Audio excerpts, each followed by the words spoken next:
music. It was an all-around assault to come and sing her a public domain happy birthday song. She broke down into sobbing tears of mortal terror. It took over an hour to console her. Even now, she shudders at the thought of that damn mascot costume. Its cheapness lent it a kind of unsettling jank that even top-end horror movies couldn't replicate. Thank God this awful place shut down.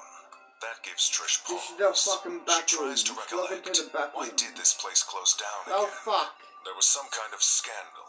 Some illicit behavior from the owners. She remembers her mom being extremely evasive around it. Trish continues to sneak slowly through the tacky old restaurant. She's no dummy. She's not making a sound. Not doing anything that might give away her position. If someone, or worse, something, is in here, she wants to maintain the element of surprise. Given some of the beasts she's already faced down here, it's likely that element might be the only feather in her cap.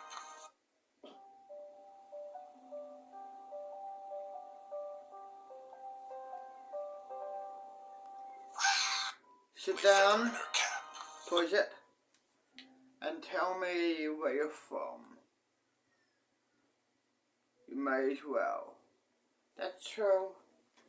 Well, last thing I remember, I was walking back from university, then boom. Let me guess, you're here? You're here now? Yeah, now I'm here. Okay. Well, this is the backrooms. It's a dimension where, you know, everything is with no spaces.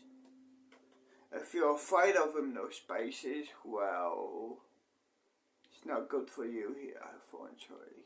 You might die. There is creatures here, different factions, you know?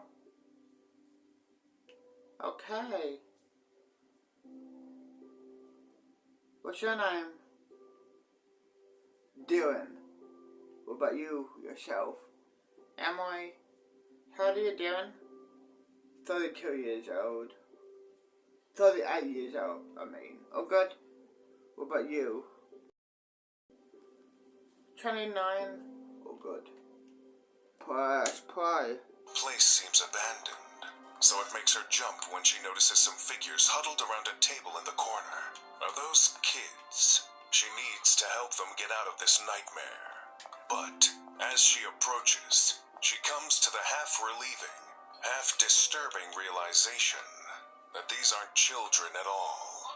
They're decrepit old mannequins, dressed in ratty children's clothes, one of which looks like a homemade sweater, with a slightly malformed T-Rex stitched into it.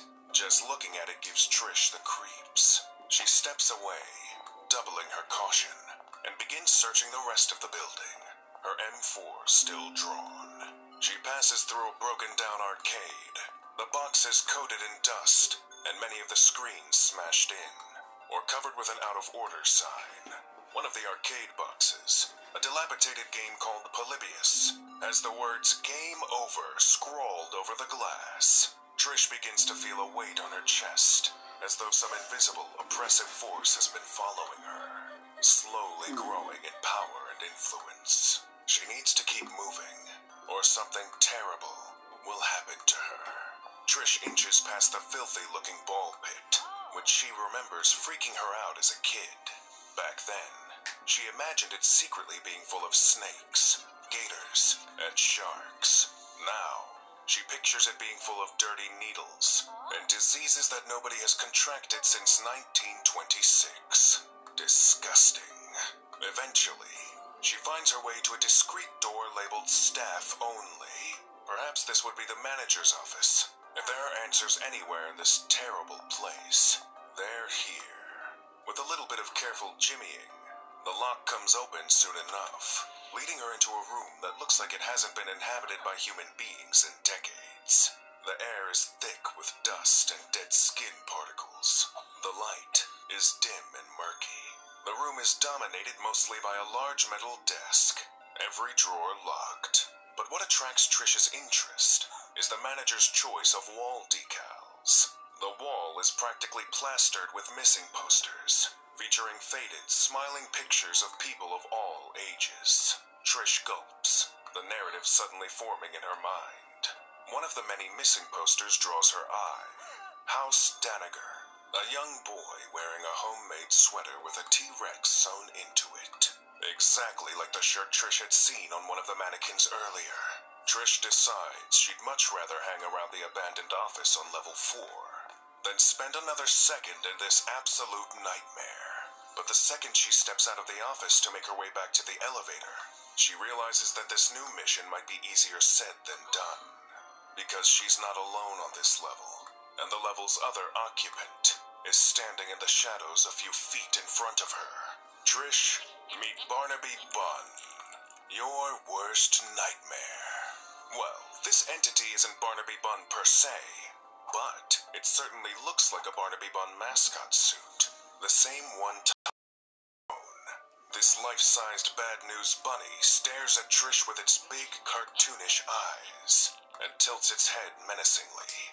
Maybe it's a little gung-ho of her, but Trish drops to one knee and opens fire with her M4, peppering the freaky mascot with bullets. Immediately, Barnaby begins to advance, taking confident, powerful strides, seemingly utterly unfazed by the barrage of ballistics. When Barnaby closes the distance in a matter of seconds, Trish almost feels her heart stop. With seemingly impossible speed, Barnaby wrenches the rifle from Trish's grip and snaps it in the middle like a twig, before casting it aside and grabbing Trish by the throat. She feels his grip stronger than steel around her throat. I think what we have here in Hollywood is high art. It's party time,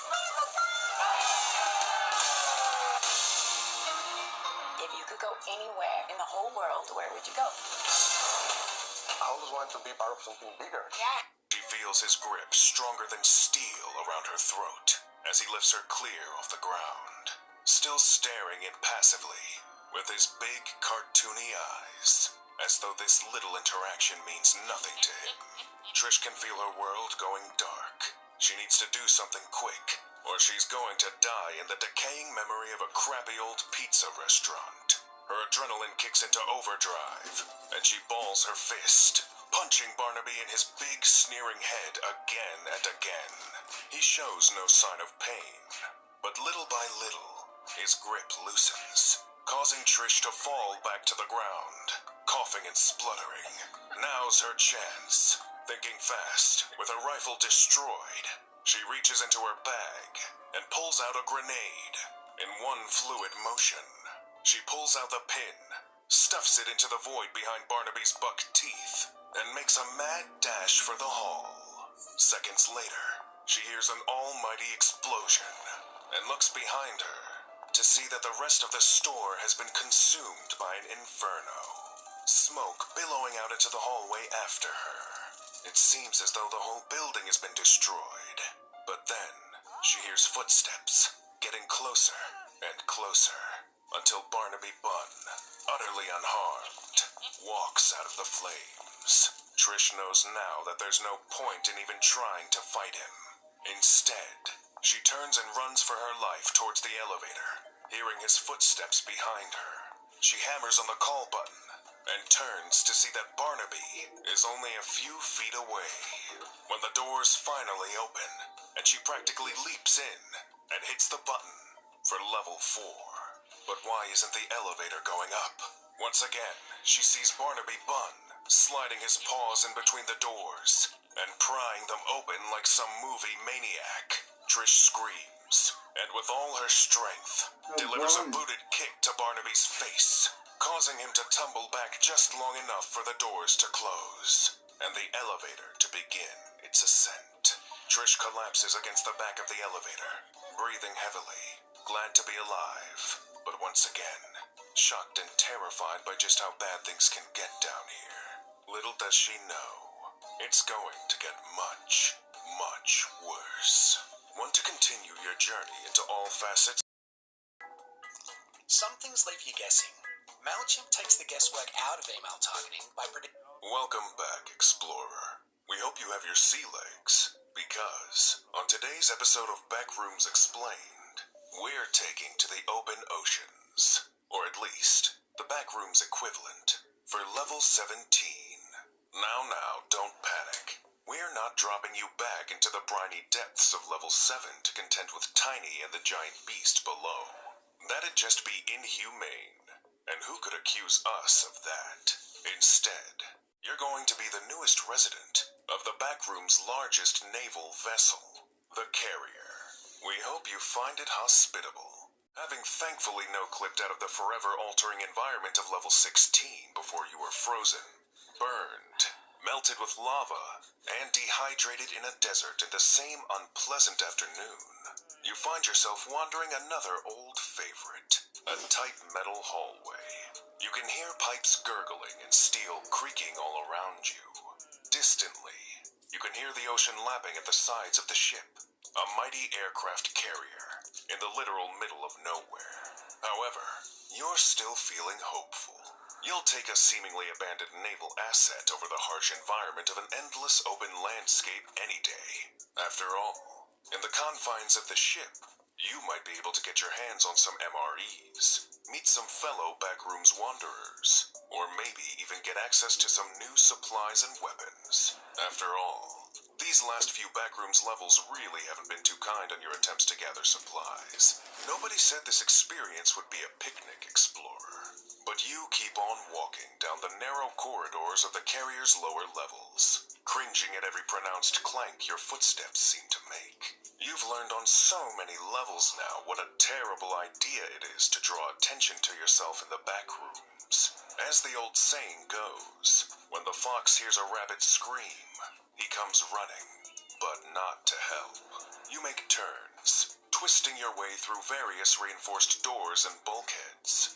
The inside of the carrier seems to have the same labyrinthine internals as so many other levels. However, what's particularly frustrating about a Backroom's labyrinth is the fact that they are under no obligation to be fair or make sense. Things become a lot less predictable when you're required to lose your more conventional sense of reality. In the Backrooms, truly anything can happen. But that's not always a bad thing. You know this firsthand, because soon enough, you come upon what appears to be an armory, hidden behind yet another reinforced door. You twist the valve until you hear the satisfying pop of the door's locks disengaging, and the scrape of its hinges sliding open. On the inside, you see a truly glorious sight. Racks upon racks of weapons and ballistic vests. As you step inside, you feel like Neo in that one scene from the first Matrix movie. You're truly spoiled for choice, but you decide you'll keep it simple. You grab a handgun, a ballistic vest, and what you assume is a pump-action shotgun. You decide not to mess around with the grenades. You know your own luck. You'll probably just fumble it and blow yourself to smithereens, you clumsy hairless ape. With your newfound armaments, you decide to set off once again and see what you can find. Level 17 has been kind to you so far. A little seasickness here and there aside, so perhaps there are more goodies waiting for you.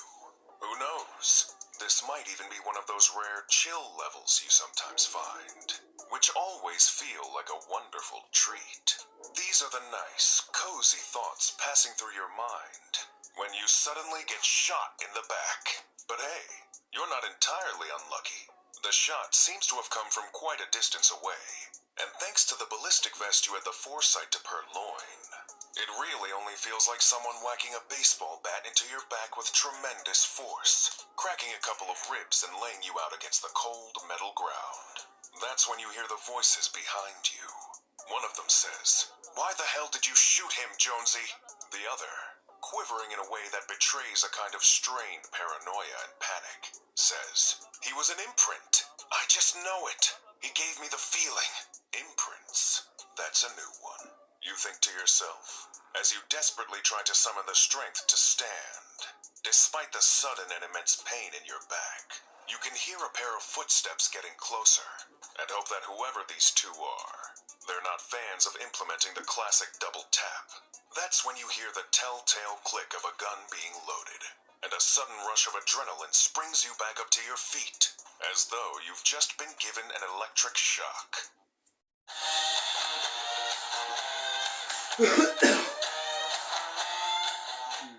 Adrenaline springs you back up to your feet, as though you've just been given an electric shock. You turn and see the two people coming down a hallway adjacent to your own.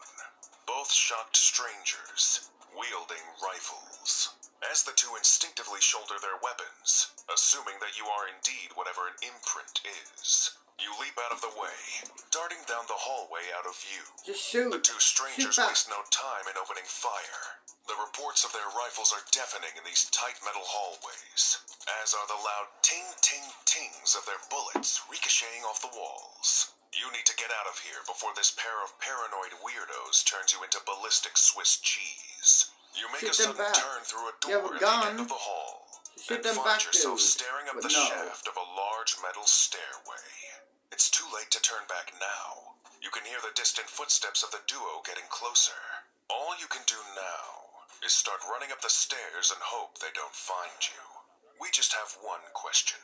Are you feeling lucky, Explorer? Well, are you? Sorry, we won't load the question, but your two new friends are loading their rifles. So you start sprinting up the stairs as quickly as possible. By the time you're halfway up, the two strangers enter the stairwell below you and begin opening fire, sending a volley of bullets up through the stairs below you. Thankfully, these two are no marksmen, so none of the shots make contact, though some, you may readily admit, get far too close for comfort. You just do what you do best, Explorer. Keep running. Part of you wishes you could just stop and reason with the people chasing you. No, but you get the sense you're probably past that now. They truly believe you're an imprint, whatever that means. And to be an imprint appears to be a capital offense. Of course, you have the handgun and the shotgun that you picked up. But even in a life-or-death situation, the idea of turning those weapons against actual people sickens you. You fought off and even killed entities in the backrooms before. But do you really have it in you to take a human life, even if it means saving your own? But you can't spend too long contemplating ethics.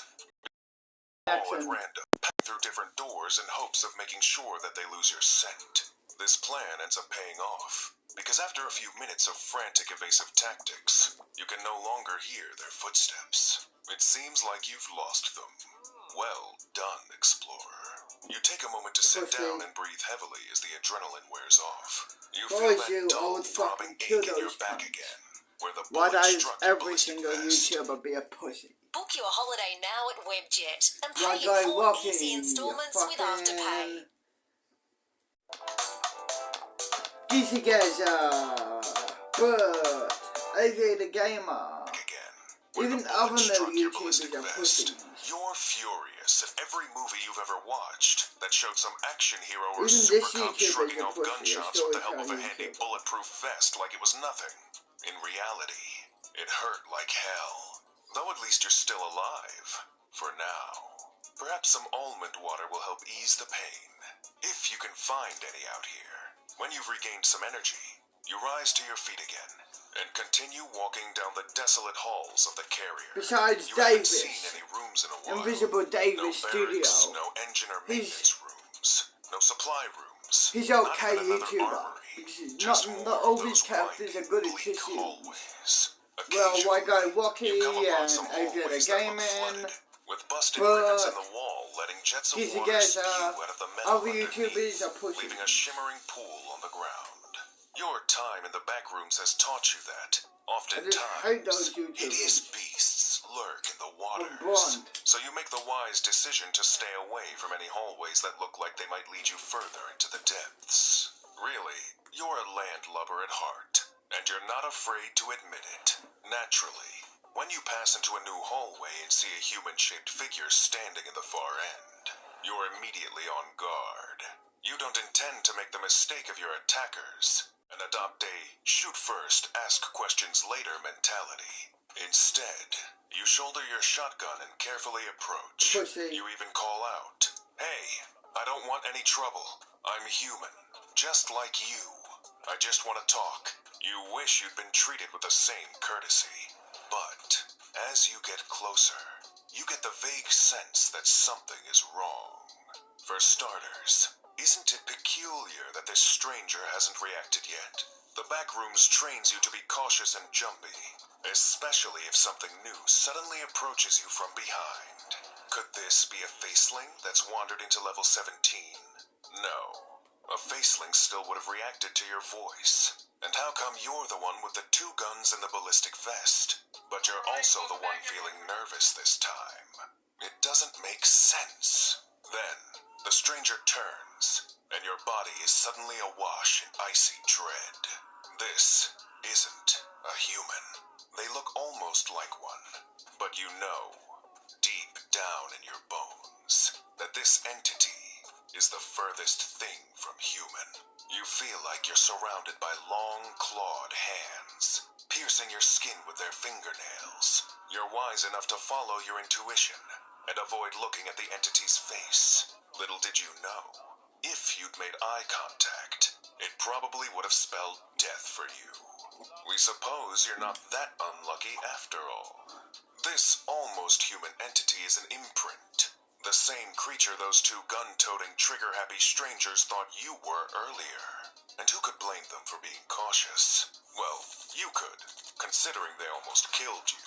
But it's understandable that an encounter with an imprint, and their inherent dread-inducing properties, would leave a person a little shaky. They were lucky that, like you, they didn't look directly into the eyes of one of these creatures. If that happens and you're fortunate, you'll be rendered unconscious for several hours. If you're less fortunate, gazing into the eyes of an imprint is a one-way ticket to instant brain death. Imprints, as far as we're aware, are flawed copies of people who previously wandered level 17. We don't know what exactly causes them to exist, but we do know it's best to avoid them at all costs. So you make the sensible decision and hightail it in the other direction until those feelings of unease wear off. It really is just your luck that you'd encounter your 2 gun-loving friends in the hall, isn't it, Explorer? Of course, wanting to find a diplomatic solution to this whole mess, you try your best to explain that you're not an imprint. But one of the 2 terrified gunmen simply replies, "That's exactly what an imprint would say," and the chase promptly begins. Now, though, at the end of your tether, you're seriously considering just shooting these guys and being done with it. Just do it already. But that isn't what you do. Instead, you keep running, from hallway to hallway, from stairwell to stairwell, always going up and knowing those 2 paranoid maniacs are hot on your heels. You keep running until you find yourself in a decidedly different room. Some kind of viewing deck, with large windows leading to the outside, each one letting in these strange, shimmering shafts of light. Something about it reminds you of the light that came out of the eyes of the neighborhood watch. Light that was deadly to the touch. Still hearing the footsteps coming towards you, you run across the room, making sure to duck below the light. Your pursuers, however, have no such tact. They run into the room, thirsty for your blood, guns locked and loaded. But the second their bodies pass into the light, everything changes. Their bodies are rooted in place as they begin to violently spasm, choking on seemingly nothing, until water gushes out between their lips. They flail powerlessly for a few minutes while you watch in horror, before collapsing onto the ground, water dripping from their mouths and forming a puddle beneath them. The light, it seems, makes people drown just by touching them. You exhale, a little traumatized by what you've just seen, and think to yourself, God, I need to get off this stupid ship. Want to stay tuned for the next exciting exploration into the back rooms. As we delve deeper and deeper into this liminal abyss, be sure to subscribe to the Backrooms Explain. So you decided to start trading. Better use plus 500. What? He meant to say why. Just You need a change. You need some excitement. Your life feels like it's been missold to you. Damaged goods. The ex-soldier who'd been trapped in the backrooms with her now deceased squad was having a hell of a week, with a heavy emphasis on hell. Not long ago, she'd narrowly escaped a bestial bunny in the bowels of Barnaby Bun's Fun Emporium, one of the backroom's many sinister, enigmatic levels. Thankfully, with quick thinking, she'd been able to narrowly avoid her death at the cost of her assault rifle. Little did she know, she was about to stumble into another enigmatic den of horrors very, very soon. Escaping Barnaby Bun's Fun Emporium had brought her back to the world of mindless gray corporate tedium. That is level 4, the abandoned office, where she'd long since gotten sick of the drab carpeting and dusty old partitions. She needed to get out of here and hopefully access an area in this strange new dimension that was a little more hospitable. Falling back on her military training, she decided to go about this as methodically as possible, checking off the area in sectors until she found a viable way out. It'd take a thorough search through every hallway, conference room, office space, and maintenance closet, but by God, she would get it done. One thing she got sick of seeing over and over again was office chairs. The same cheap plastic three-wheeler abominations that looked almost designed to collapse and injure their user the nanosecond after the warranty expires. They were about as common as dust particles in level 4, and every single one of them was identical. So much so that many of them simply blended into the background. That's why, when she saw the special chair, it truly did capture her attention. Bear in mind, when we say special, we don't necessarily mean good. In fact, to Trish, the chair looked like a glitch that you might see in an old video game. It had several wheels sticking out at odd angles, and its back seemed both oddly long and curved at the top. How peculiar. For some reason, Trish felt the need to get closer. How would a person actually sit on this thing? She was determined to find out. That's why she made the mistake of touching this strange, glitched chair.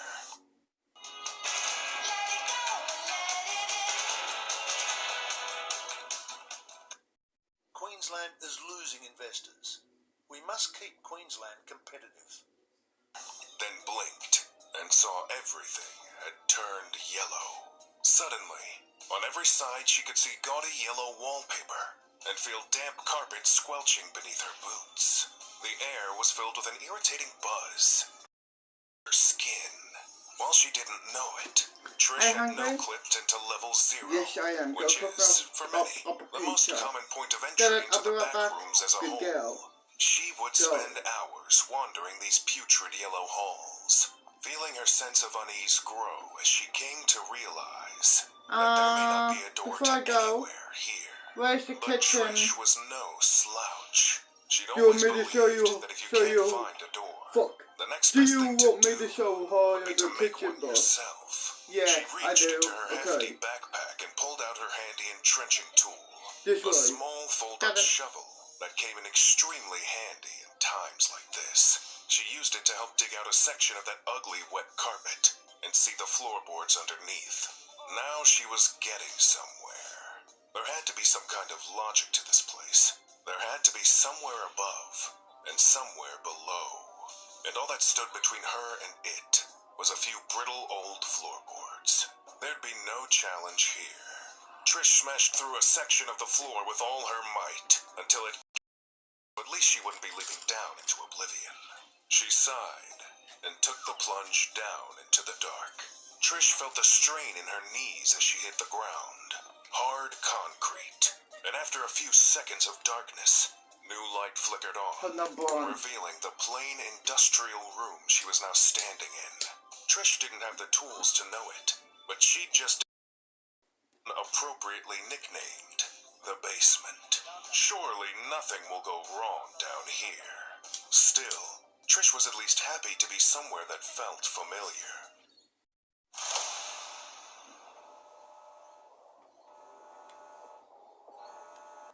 Trish Trish was at least happy to be somewhere that felt familiar. She'd been in countless basements like this throughout her life at different family homes. Compared to the other nightmares she'd faced in the back rooms so far, this was positively homey. This kind of baseline comfort made her feel ready to explore further and find out what exactly was happening here. She approached a nearby door and opened it up, seeing a set of eerie stairs leading down into what looked like a flooded sub-basement, filled with foul-smelling, murky water. While it obviously wasn't Trish's first instinct to go diving in the bilge water below, she'd also developed a kind of in-for-a-penny, in-for-a-pound mentality, where anything less than being stalked by an unkillable homicidal bunny rabbit really didn't seem like that much of a problem. Curiosity was pushing her onwards now, and dragging her down to the depths below. After steeling herself, she began walking down the stairs towards the cold embrace of the dark waters. Trish found herself in an expansive dark tunnel with a curved roof overhead, stretching into the distance like some disused train tunnel or giant sewer pipe. The only way to go was forward, so that's what she did, wading through deathly cold waters that went up to her lower ribs. It was so dark down in the tunnel that she needed to make sure of a tactical flashlight that she kept in her backpack, just to make sure she wasn't wading around in circles. The water itself was dark almost to the point of being impenetrable. Something about it made her feel profoundly nervous, but she pushed down the feelings and kept moving. Panic would only lead to death down here. As minutes eventually turned to hours, Trish just kept waiting. There was a mostly comforting, uneventful rhythm to it, until her concentration was broken by something brushing up against her leg under the water, sending a full-body shudder coursing up through her bones. What the hell was that? Some random piece of debris floating in the water that just happened to brush up against her leg? Or was it something alive? A fish? A leech? Or fingers? She shook her head, trying to dismiss the thoughts and keep moving. Impossible things have happened down here, but there's no point in getting all paranoid just yet. She'd save fear for the kind of evidence that truly warranted it. A wise decision, because such evidence would appear soon enough. Not that she had any idea, of course. Soon, wading became swimming as the water got deeper. Trish's whole body was practically immersed in the water now. She was just lucky that she happened to be a strong swimmer, or all the equipment she was lugging around probably would have stopped her in her tracks. Still, the further she swam, the more she thought about that sensation of something brushing up against her leg. Like most things underwater, it felt cold and slimy, but something was different. Even though the sensation had long passed, she still felt a strange, lingering sting on the ankle it had touched.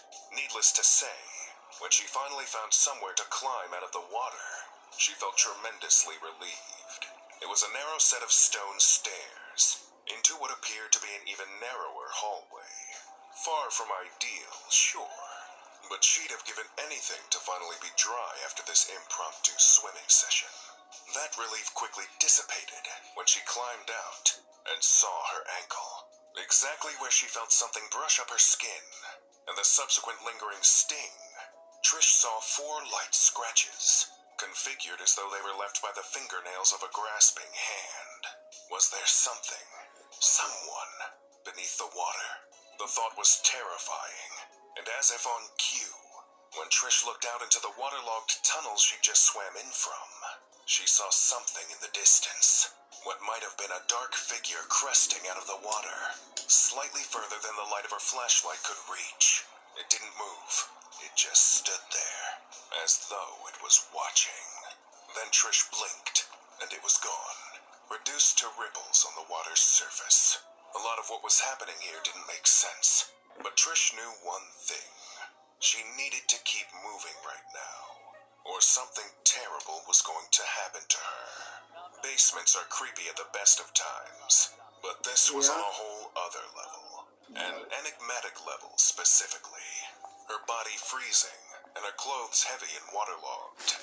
Trish rose up the uneven stairs and squeezed herself into the narrow hallway that led her in the opposite direction of the water she'd swam in from. The corridors were lit by archaic old halogen bulbs fizzing softly up above.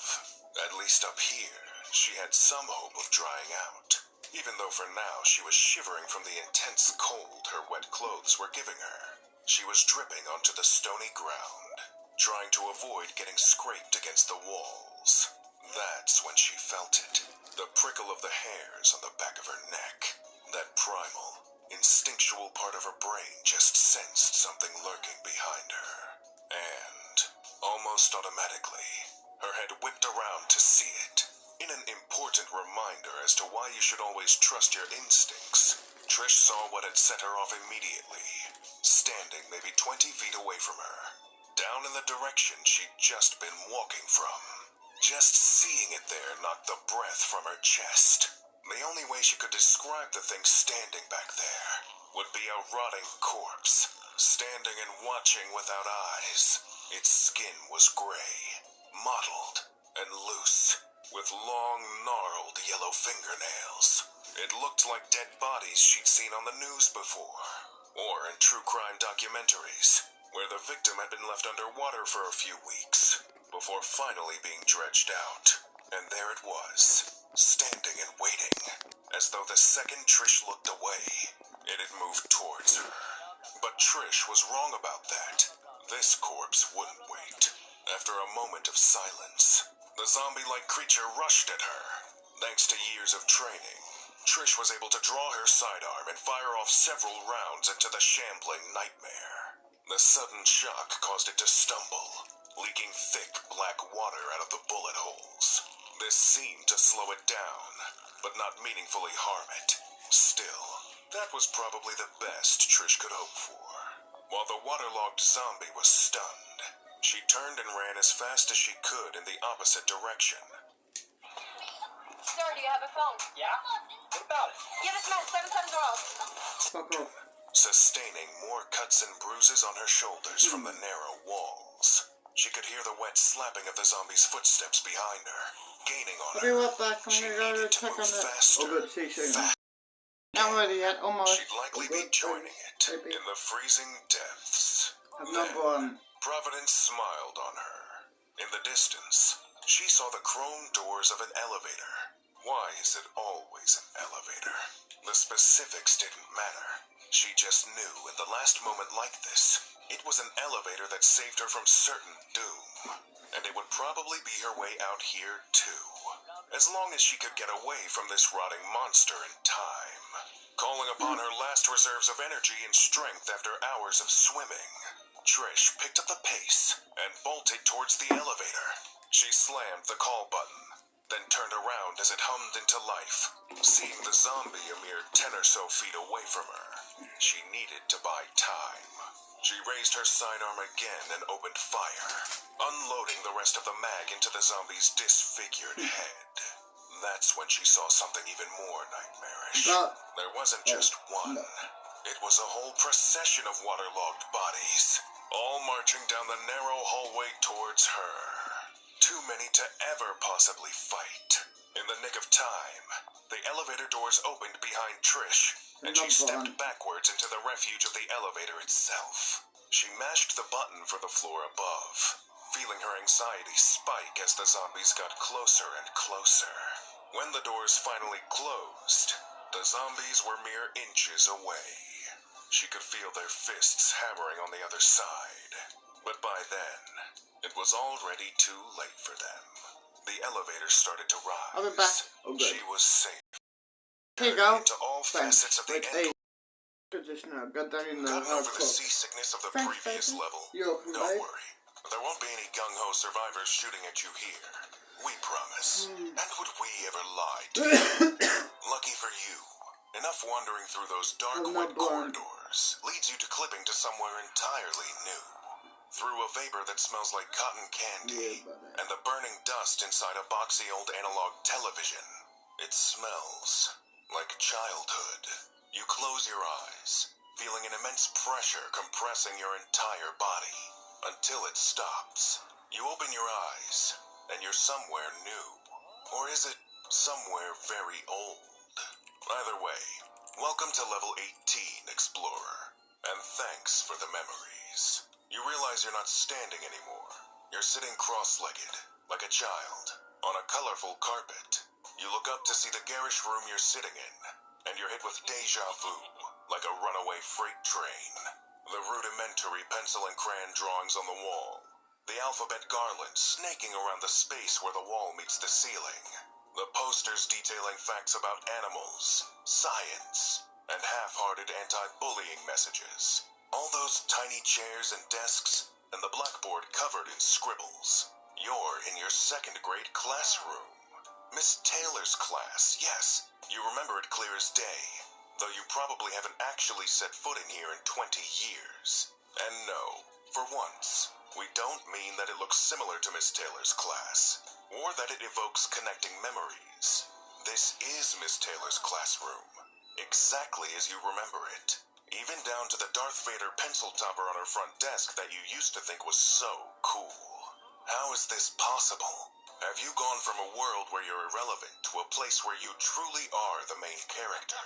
If this world is drawing directly from your memories. Okay, well, hold your horses.